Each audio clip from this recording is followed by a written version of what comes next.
Thank you. Thank you. Grieving parents and outraged leaders gathered today at Mesa College to call for tougher laws against fentanyl dealers. KUSI's Rafer Weigel joins us here in studio. He's got the latest for us. Rafer? Yeah, good evening, Logan. Those leaders, educators, and parents who lost loved ones to fentanyl gathered not only here today at Mesa College, but also up in Sacramento. And they're speaking out about bills that have repeatedly stalled in the Capitol that would punish dealers for overdose deaths. At Mesa College, it was Rep. Scott Peters, doctors, and those grieving parents first warning kids of the dangers of the deadly drug with the start of the school year. But officials statewide are especially frustrated with these stalled bills in both the Assembly and the Senate. They are known as Alexandra's Law.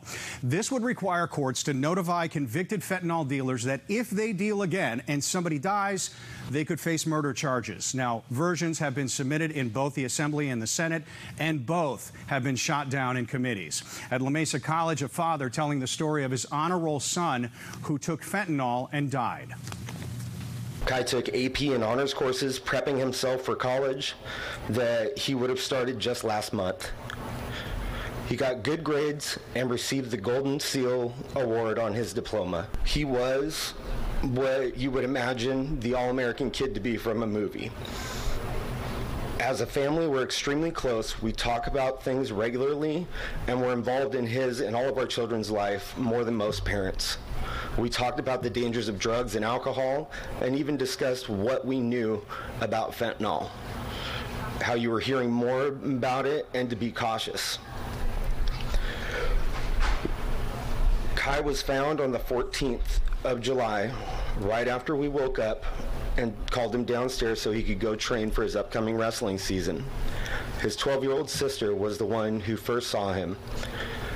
Kai had passed after being poisoned by fentanyl and inducing a seizure in his sleep.